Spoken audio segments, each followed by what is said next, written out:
Bill is something else today. Sandy, that was a pretty heavy sigh, and we didn't even start yet. I I felt that over here, Phil. I didn't know how to respond to that. Yeah, well, she was trying to figure out how to start the podcast, but we already did. So what was the heavy sigh for? I don't know. I feel like you're becoming a little unmanageable. Is that like alcoholism? Yes. Why am I becoming unmanageable? I think I'm just usually this is how I am. You're like a gumball machine today with a lot of different colored gumballs for machine, and you never know which one's going to pop up. Melvin, have I been unmanageable today more so than usual? Yeah. Okay. Well, that's what I guess I am. But what's really exciting, because my whole body hurts right now, and I'm hoping by having our podcast with a massage therapist, somehow the energy will relieve all that is happening in my back and my shoulders. So would you like to introduce yourself? My name is Nanette, and I am a woman in long-term sobriety. Great. So you're a member of, we asked you to be a guest on the Recovery Matters podcast. Is there a matter about recovery that you'd like to talk about, first and foremost? Absolutely. Self-care. Okay. What's that mean to you? Hungry, angry, lonely, tired. That's the opposite of, that's what you have to take care of. Exactly. Okay. And that's what we don't do. So I want to create awareness that, and also self-care has become a tagline where people use it as an excuse. Well, I'm just not going to do this because it's self-care. Mm-hmm. And self-care is there's a lot more responsibility to that. I'm going to eat this box of Oreos because it's self-care because I'm really stressed out. No, that's a justification. Self-care is taking care of, your spiritual condition, making sure that you're fed nutritive food, that you get your rest, that you have contact with other people, you're not isolating. That's self-care. So how did you get to this place of having that definition? But tell us a little bit about your journey to get to where this is really something that's important to you. When I came into recovery, I was probably I was under 120 pounds. So I was not taking care of myself. I was very good at fooling everybody, I guess, because I went through massage school high as a kite. But it just made me realize that I like taking care of people, and I can't take care of people unless I take care of myself. That was a hard lesson to learn. I entered sobriety, believe it or not, after I graduated from massage school, actually quite a number of years afterwards, when I started to learn more about all these ideas that I had that made no sense. I had ideas, they just didn't make sense. I had aspirations, I had dreams, but I didn't know how to manifest them. I didn't know if they mattered. So I finished school. I started working on people. A few years ago, a sponsor of mine, well, my sponsors always tell me to get a service commitment. And, I do the usual. And I wanted to do something more serviceable. And I said, Nanette, take massage therapy to women in recovery, which I started. And then that's why I started self-care for recovery. I think massage therapy, it's a safe place to just let go. It's very intimate. It's you, your massage therapist. I'm not invading your thoughts or your space. I'm working on your muscles. You can just shut down and relax.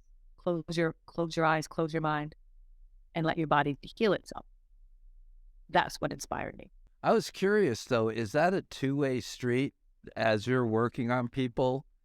What therapy do you find for yourself as a massage therapist? Did that make sense? No. Yes, and Phil, I loved that you asked me that. I work in a regular job as a massage therapist and get paid for it. The Massage for Recovery, I donate my time to 2 different women's facilities. Those are the days that I work out and I feel full. Does the massage therapist go get massages on her own? Do you go get massages? Yes. Yeah. No, I practice when I preach. Okay, just curious. And what else does self-care look like for you? And Sandy, I'm going to ask you the same question, and I'm going to ask myself the same question. But what does self-care look like for you today? Making sure that I eat whether I want to or not, because I do that a lot. I'm like, I got things to do. I have people to take care of. I'm not going to eat. Huh. That's very important. That's a very important lesson for me and to everybody else around me. And drink water. I can go days without drinking water. Not really, but It's haha. I saw that look, Sandy. But You don't but think I those do? are those. Wait a minute. Wait, time out. Time out. Oh gosh. He has a glass of water in the morning. A glass of water in the middle of the day and a glass of water when I go to bed. So that's about at least 60 ounces of water. I'm staying out of this. That's not enough? I think he could be And watered. things I'm I think he drinking, too. could be watered more frequently, would be my suggestion. And how often do you drink water, Miss Water? And drink Lisa? water all day long. I don't see any. Well, I have tea here right now. Oh, But yeah, well, okay. And right, go ahead. You said drink Now? water. We're just complicated houseplants. We just need water, sun, and food. whoa. I love that so much. Water, sun, and We're just complicated house plants. We're just humans are complicated houseplants. We got all these emotions, but basically we just need water, sun, and food. So, Sandy, how well do you take care of houseplants? Hey. Oh, Sandy, I can kill a cactus. there's only one plant I can keep alive. It's a pothos. It just needs watering once a week and not to be in bright sunshine. Well, there you go. So what self-care look like for you these days? A while back, I stopped receiving work emails on my cell phone. Really? Mm-hmm. On the weekend, I try to take a whole section of day and just do nothing, which I still feel very indulgent doing that. Like a whole half a day of just doing nothing. And I have to talk to myself a lot that it's okay. It's okay. Well, for me, the spiritual part is really when I take those walks in the woods with Buddy. And The dog.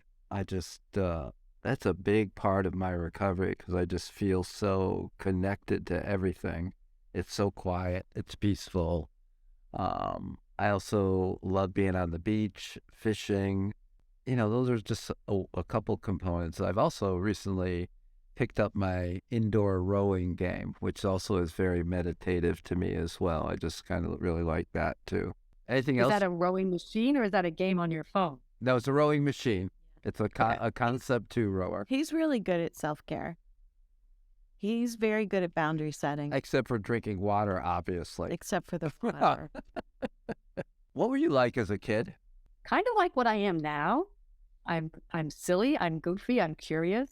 I like to learn. I like to try things. Did you grow up in Greenwich? My dad is from Riverside. I grew up a little bit in this area, but we mostly grew up in Massachusetts and New Hampshire. So I had lots of woods to roam around in New Hampshire. So I appreciate when you get out there in nature. All that really spoke to me and meant a lot. So somewhere between there and where I am now, I lost all that. But now that's all come back. Summarize the process of losing all that. Where did you get, quote unquote, lost? Always trying to look at how I was brought up. I was brought up, my parents were married until the day they died. We were raised to say yes, please. We weren't beaten. We weren't neglected. We were fed. We were clothed. We went to school. We had family events. Somewhere my mind just went rogue. By the time I got to be about 13, 14, I started to be a little bit pushing the boundary. And my parents were always at work. As I got older, they trusted us more home alone. Went to places that I didn't need to go. And there was nobody pulling me back. And there was a kid up the street. His sister had a drug problem. I had no idea what that meant. I loved reading biographies. I loved reading autobiographies. And I loved reading, particularly from artists. And there was a lot of artists, right down from Frida Kahlo to Vincent van Gogh. They were tortured, troubled souls that relied on drugs and alcohol and pain and misery to be creative. I'm like, that's for me. That's for me. And I romanticized it. Yeah. And so you started to use substances. Oh, heck yeah. The Yeah, first drug I ever did was LSD. I just went right to the top. No kidding. How old were you? I was a sophomore in high school. Wow. That's courageous. Yeah, and what was that like for you? What happened? Somewhere between in social studies, I realized that I had to get the hell out of school real fast because I wasn't going to make it through the day. Yeah. Yeah. Well, and I don't know where I went after that, but yeah, I had to get out. Everything was starting to really change quickly, and I will always remember that. And it opened my mind. all those years that I started to lose myself, because it was fun. It was fun in the high school, right? And a few years after that, I moved to Philly during that whole punk thing. It was fun, but then it started to get ugly. When I came into recovery, one of my first interview in an outpatient program, they said, "Oh, you don't have a problem. You're just ambivalent." I love that. I don't have a problem. I can drink, I can drug. I'm just ambivalent. I had no idea what that word meant. The same thing with hope and faith. When I came in, I had no idea what those words meant, hope and faith. But now I sit and I realize all the times that I was cold, lonely, unhappy, I was always saying, and I didn't believe in this person, God, there's got to be a way out of it. So I'll tell you, I don't believe in God and I have no hope and faith, but I would pray, God, you've got to get me out of it. So when people say I don't believe in God, but weren't there times you were so miserable you said, God, there's got to be a way out? It may not be God of our childhood, but it's a greater spirit that we're asking for help. What was the spark that got you to start your recovery? I was diagnosed with multiple sclerosis in 2001. And the doctor, my neurologist at the time, sent me to a psychiatrist because they thought I might need some help processing the diagnosis. The psychiatrist I said, I got this problem. I just love to smoke pot all day long. And I work in a restaurant. We drink all the time. And he's like, that's no problem. Okay, I'll take that to the bank and run. He left for a private practice. I got another psychiatrist, and I was talking to her about it, and she said to me one day, why are you doing the things that you're doing when you have a neurological disorder? It just doesn't seem smart. That got me. She challenged my intelligence. I still went kicking and screaming into recovery. She hooked me up with a therapist, and they eventually got me into IOP at Greenwich Hospital. But it was that challenge of my intelligence that made me think, I'm going to show you. So tell me a little bit about was it your IOP at Greenwich Hospital? Was this your first treatment experience? Yes. And how did you take to it? What do you remember of it? What was it like? I would come in high. So when you say you get high, what were you getting high on? Oh, I was smoking a joint on the way from work to go to IOP. And I always had something in the car for the ride home, or I'd have a drink when I got home. One of the counselors said to me one night, and this scared me straight. He said, I see what you're doing. He goes, and you're not fooling anybody. And I was so embarrassed. And again, it was like the psychiatrist telling me that, you're smart, but why you do this? And again, it was like, well, then I'm going to show you. I'm going to do this really good. By the time I finished IOP, I was like the poster child. I took to it because things started to get better. I started communicating with people and enjoying it, kind of like I'm doing right now with you or with anybody that I get to a dialogue with. Yeah, we were just talking in a previous podcast about, that the person has to want it, but there's a lot of things that you can do to help plant those seeds that make it so obvious that it's the next step. It sounds like they know how to do that. And then you have to water them seeds. Mm-hmm. Oh, yeah. And you were a massage therapist when I was willing. And you were a massage therapist when all this was going on? Yeah. And so how did your practice change as you evolved in your recovery? That's a good question. My practice changed. I was less of a grumpy massage therapist. It was less of what's you being grumpy? And what is a grumpy massage therapist? I would just come and do the work. Oh, okay. But I got to tell you, even when I was active and I was doing that work, again, that was a God moment for me. It was my retreat to a quiet, safe place, even as a therapist. Yeah. So that was very healing. So, I was grumpy going into it, but when I left, there was something that touched my spirit. Mm-hmm. So I have a family member with MS, and so I know some of the limitations with that. So it really is remarkable that you're able to be a massage therapist, which I know takes a lot of muscle to be able to do what you do. How do you manage that? I definitely think I'm aging. I'm definitely aging out of it. I'd like to hire some therapists to continue with my project Self-Care for Recovery, which I'm working on, because addiction is everywhere. And there is a massage. I do have colleagues that are in the rooms or are seeking recovery, and they want to give it back. So I think that's a beautiful thing. But yes, get more of the younger people to get out there and do it. And I can do more teaching or talking because I love talking. Uh-huh. You were at multiple pathways of You know what recovery. I love to, I mean, No, go ahead. absolutely, absolutely. That was my motivation to getting to the conference and being a presenter. And when I saw the list of presenters, I was over the moon. There was a yoga instructor, acupuncturist, Tara. I loved her.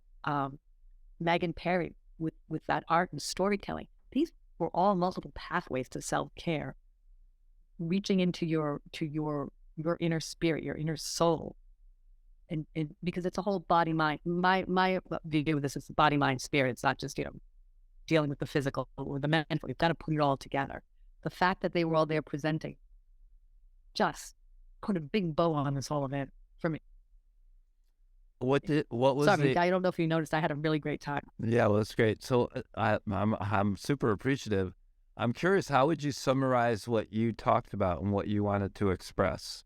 There or here, Well, there. I mean, what was the essence of your work, your presentation? we're always seeking something to make us feel good, right? It's that whole dopamine receptor, and with all our time using or drinking or drugging, can I swear Yes. we really fucked that network up. Uh-huh. There are ways to get that back. Acupuncture, tarot with Reiki, and all those energetic healing, energetic body work. There are other ways to get that besides doing your medication and seeing your doctor and seeing your therapist. All of this is a multidisciplinary path to healing, but touch is very vital. And one of the things that I did with my presentation was I gave everybody a blindfold. One person would sit blindfolded, the other person would be the giver, and they would sit behind her, and I would give them a prompt without the receiver knowing. I want you to feel, my favorite word, ambivalent. Like you don't want to be here, bored to tears. What the hell are we doing?